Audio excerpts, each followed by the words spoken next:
Hello बच्चों, कैसे हो आप। आज की हमारी कहानी है मूर्खों का राज्य।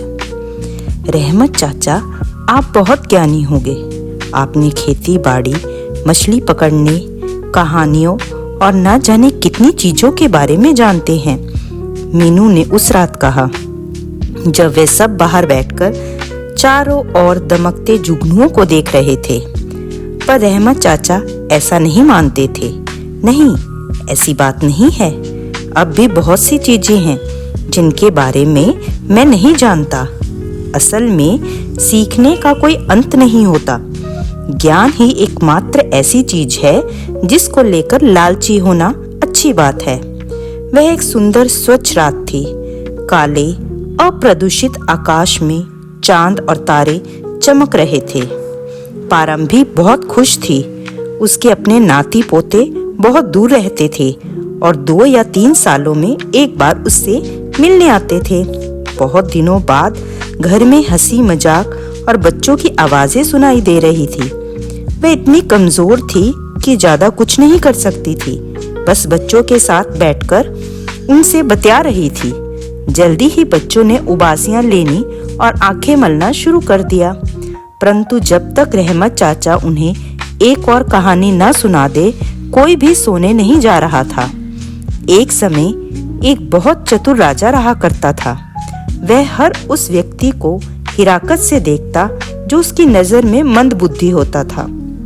वह इस हकीकत पर भी बहुत गर्व करता था कि उसके राज्य में कोई भी व्यक्ति मूर्ख नहीं था। राजधानी से काफी दूर एक वृद्ध शिक्षक रहता था। उसने बहुत पहले एक युवा राजकुमार को पढ़ाया था जो कभी एक मधुर स्वभाव वाला लड़का हुआ करता था, परंतु जो बाद में एक घमंडी और कड़वा बोलने वाला राजा बन गया था। कई लोगों ने उसे राजा के घमंडी स्वभाव के बारे में बताया था। इसलिए शिक्षक ने उसे पुराने शिष्य को एक ऐसा सबक सिखाने का फैसला किया जिसे वह कभी ना भूल सके। उसने अपने सबसे अच्छे और सबसे चतुर विद्यार्थियों हरीश, महेश और उमेश को बुलाया और उनसे बोला, हमें उस घमंडी राजा को 1 या 2 पायदान नीचे लाना होगा। मैं चाहता हूँ तुम तीनों उसे ऐसा सबक सिखाओ कि उसे समझ में आ जाए कि इतना घमंडी होना उसकी मूर्खता है। वे तीनों विद्यार्थी राजधानी की ओर चल पड़े। हरीश शहर के बाजार में जहाँ पहुंचा, वहां उसे एक आदमी मिला जो पान बेच रहा था। पान के इन पत्तों का दाम क्या है? उसने पूछा। 200 पत्ते के 10 रुपए, दुकानदार ने जवाब दिया।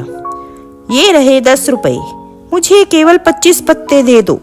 मेरा नौकर आकर बाकी के 175 पत्ते ले जाएगा। पान वाला राजी हो गया। उसने हरीश को 25 पत्ते दे दिए।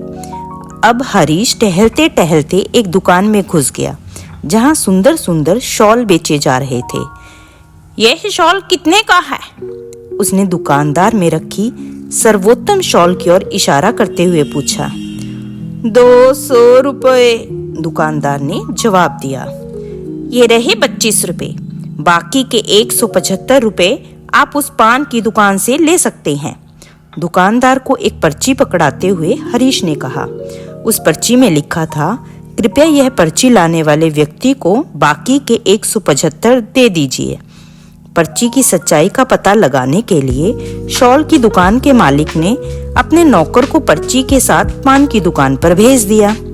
पान वाले ने पर्ची पढ़ने के बाद कहा, हाँ यह सच है, मुझे उन्हें 175 और देने हैं। आधे घंटे बाद आ जाना, जब तक मैं उन्हें गिनकर तैयार रखूंगा। नौकर वापस आकर अपने मालिक के कान में फुसफुसाया, इनकी बात सत्य है, पान वाला उन्हें बाकी के 175 दे देगा। हरीश शॉल लेकर चला गया। आधे घंटे बाद वह नौकर रुपए लेने गया तो उसने देखा पान वाला पान के पत्ते गिन रहा था। 173, 174, 175। ये लो बाकी के 175 पत्ते। नौकर ने रुपयों की जगह पान के पत्तों का बंडल देखा तो वह चकित रह गया। वह अपने मालिक को बुला लाया और दोनों दुकानदार आपस में झगड़ने लगे। धीरे धीरे दोनों को समझ आया कि किसी ने उन्हें मूर्ख बना दिया है। शिकायत करने के लिए वे राज दरबार की ओर दौड़े। राजा को यह सुनकर आश्चर्य हुआ कि कैसे एक अजनबी ने उनके राज्य के होशियार दुकानदारों को ठग लिया। उसने उस ठग का पता लगाने का निश्चय किया। अगले दिन महेश ने शाही बढ़ई की दुकान में प्रवेश किया। वह दोपहर और शाम के बीच का समय था और बढ़ई दुकान के भीतर कुछ अजीब से दिखने वाले औजारों की मरम्मत कर रहा था। महेश संभ्रांत वेशभूषा में था, इसलिए बढ़ई ने सोचा वह अमीर होगा।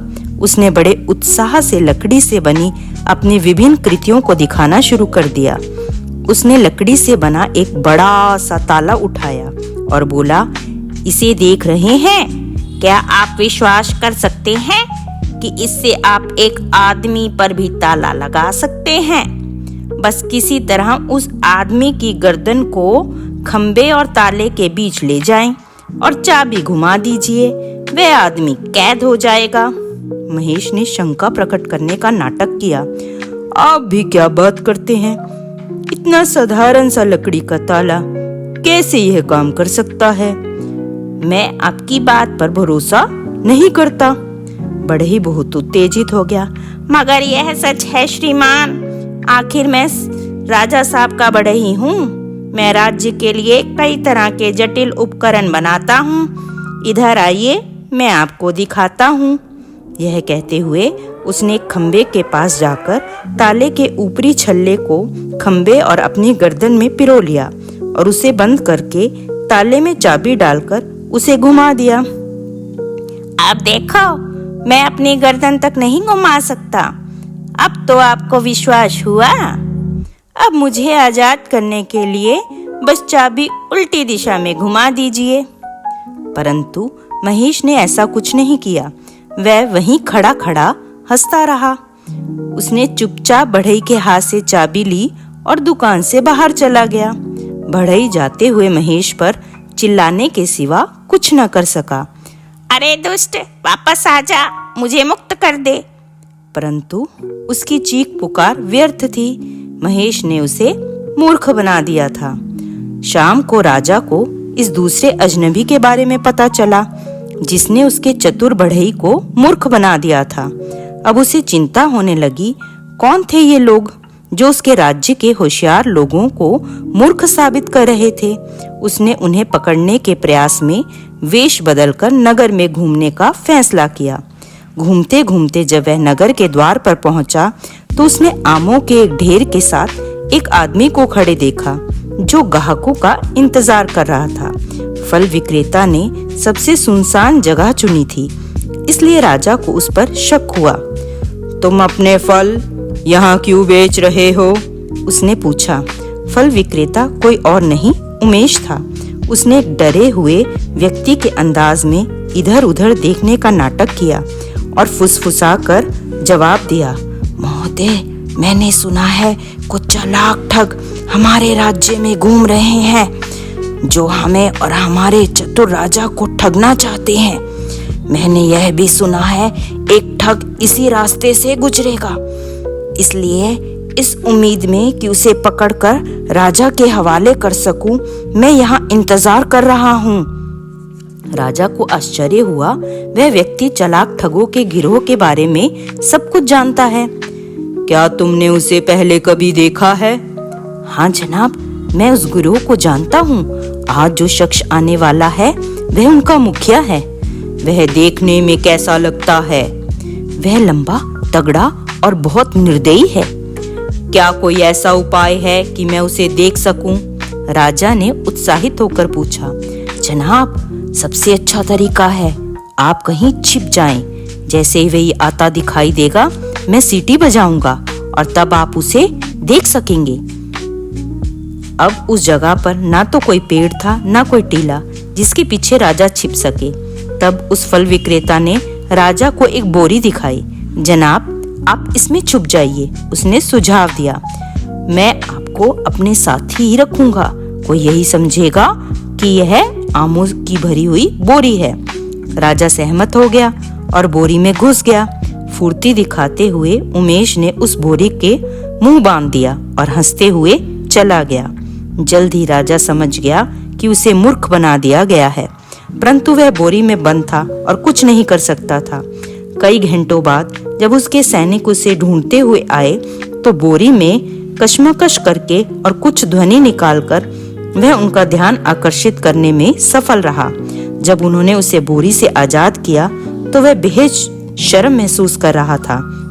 अब वह समझ गया था कि वह और उसके राज्य के लोग इतने चतुर नहीं थे जितनी वह डींगे हाँका करते थे। उसने अपनी गलती महसूस की। राजा का पुराना शिक्षक दरबार में आया और उसने बताया कि उसके तीनों शिष्यों ने कैसे सबको मूर्ख बनाया था।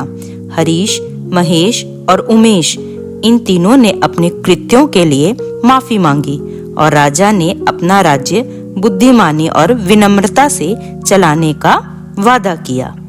तो बच्चों, कैसी लगी आपको आज की कहानी? मिलते हैं जल्द ही नई कहानी के साथ।